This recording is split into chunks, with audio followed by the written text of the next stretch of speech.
Hi, this is chapter 21, part 2. And so we're going to continue where we left off on the previous chapter. Then we're invisible again. As the smoke begins to clear, I see Ran and Nigel inching their way down from the hallway. Fleer and Bertrand are with them too. All of them are armed with assault rifles except for Ran. She's got an old paperback novel clutch in her hands, the thing glowing charged with her explosive legacy. They have already got plenty of scrapes and cuts, and all of them look pretty shaky. They are walking right towards me, which means they are walking right towards Farrington Ra. Look out! I scream. Get back!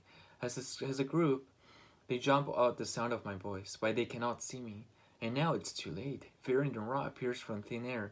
So do I, and the sight of me, leashed, impaled on all fours, is exactly the distraction the mocks need. All four of the human guards look at me in shock and terror. Even Ran lets me the glow fade away. Even Ran lets the glow fade from her projectile. John? Nigel stammers, wide-eyed. Run! I shout in response, even though I know it's too late. Before the others can act, Fury Dunra unloads. First, she extends her hand palm out towards the Fleur. 6 icicles, jagged and sharp. The frozen water not clear like when Marina or I uses Legacy, but tinged and oddly rust color rugged into Fleur's chest. The girl crumples with the grass that's wet with blood. No, Fleur! Bertrand shouts. The kid tries to do something heroic. He reaches down and grabs Fleur around the shoulders, attempts to drag her out of the harm's way. Fairy Dunra engulfs them both in a fireball. The flames tinge purple and smelling like burnt tires. These are bastardized versions of my legacies. She's using to kill the human guardian I was stupid enough to invite here. The ones I swore to train and protect. I want to close my eyes and stop thinking and stop watching. You bitch! Nigel screams, his eyes filled with tears. He manages to raise his gun, but Fairy Dunra twists the barrel down with telekinesis. When he pulls the trigger, the weapon backfires in his hands. Nigel cries out. I'm not sure where he's hit or how bad. It won't matter in a moment. Except there's Ran.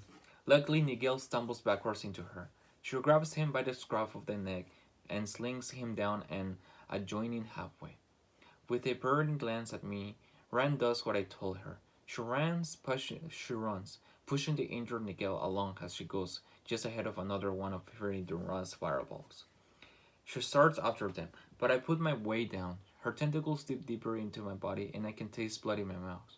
I slow her down, though, and knowing that she needs to stay connected to me to maintain my stolen legacies, she doesn't give chase. You're only delaying the inevitable, John, she says.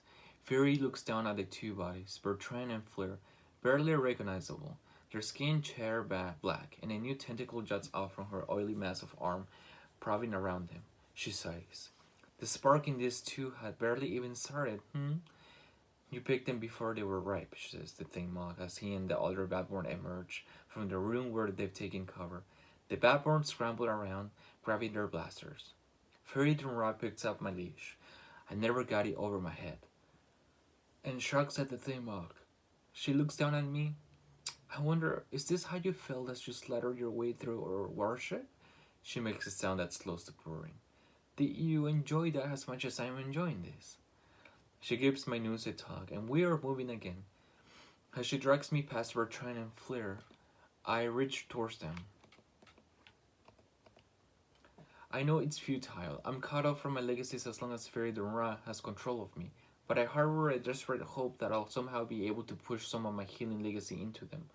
My fingers barely manage to glaze Fleur's shoulder. Nothing happens, and then I'm forced onwards. We turn down the hallway where Nigel and Ran fled, the Batborn once again leading the way. At this point, the only thing I can do to help is slow the mock's pace. Ignoring the bite of the Voron collar, I follow Fury's lead as slowly as I can. It's not entirely a defensive strategy. I realize as my vision begins to swim.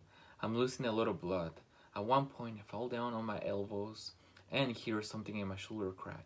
There's so much pain and I'm so disoriented. I'm not even sure where we are in Patience Creek anymore. I can't believe this is how it ends. The sound of fighting rings out from all around the base. Distantly, I'm aware of all the sorry. Distantly, I'm aware of shooting and screaming. Echoes of losing battles nearby. We stick to the quiet halls, hunting stragglers. There, the thing Mog shouts. I look up just in time, peering between Farid and Rock's legs as one lone person skids into view. The Batborn immediately take aim and open fire. Shit! Sam yelps as he dives for cover around the corner. Oh no, not Sam. Please, not Sam. I don't want to see this. He didn't run like I told him. He didn't escape. He's alone now. I don't know what happened to Malcolm and the other scientists, to the Chimeri that were with them, but I can't help but imagine the worst. Before he disappears from view, I notice that Sam's not wearing the heavy backpack anymore. Maybe he stashed it somewhere, or maybe he got lost during the fighting. The Batborn charge after Sam. They have to jump back when he uses a blaster to blind fire around the corner. John! He yells. Is that you? Sam! I gasp weakly. Sam, get out of here. I'm gonna save you, John, he shouts back. Fairy giggles. Oh, how touching. Get this one and bring him to me. I want to make it slow. As ordered, the warriors spiral hideously around the corner. Fury, the Thing Mog, a handful of Batborn, and I bring them up the rear, safe from any stray blaster fire. I can hear Sam's footsteps pounding down the hallway, sprinting away from his attackers. Let's off, he shouts breathlessly. Let's off! The overhead halogens click up at Sam's command. Now only Mongolian blaster fire lights the way. Fury, the glow, growls impatiently. I get the sense that Sam is leading us somewhere. I turn my head from side to side, trying to figure out where we are. It's difficult in the dark, and in the flashes of light from the blaster fire, all I can make out are a series of identical closed doors. Over gleeful Mog shouts and blaster discharges. I hear a loud metallic noise, like a heavy bolt being thrown open. Up ahead, a door clashes. Up ahead, a door creaks open. Did Sam just lock himself in somewhere? Did he make it to safety? Suddenly, the dark hallway gets a lot quieter. The shooting stops. I hear a grunt of pain followed by a noise like a sharp breath being exhaled. That's the sound a Batborn makes when he turns to ash. Fearing the run, the Thing Mog exchange a look. We halt as the group leading the way goes quiet. From the darkness, I hear metal banging against metal, rhythmic and echoing. Clang, clang, clang, clang, clang. It sounds like clapping. With Fairy and Rod distracted, I manage to get onto my knees. I realize now where we are. Those identical rooms on either side of me are cells. Sam wasn't locking the door. He was unlocking the cell. You seem pretty good at killing, lady. A familiar voice growls from the darkness. Fairy Ra holds her hand in front of her and creates a ball of fire that illuminates the entire hallway. Then she takes an involuntary step back. Five stands in the middle of the hallway, about 20 yards away. He wears nothing but his cotton boxers and an open-wear bathrobe. In one hand, he holds a Mongolian blaster, which bangs against the side of his head, creating the metallic ringing sound. Every inch of his flesh aflame has taken on the same sheen as a blaster's gunmetal gray alloy. In his other hand, he holds a Mog wearer by the throat. With a squeeze, Five snaps his neck, the Mog turning to dust in his hand, which Five then smears across his bare chest. The flame from Fairy Ra's fireball reflects in his remaining eye, wide and locked, and when he speaks, it's through an insanely wide smile. Let's see which one of us is better.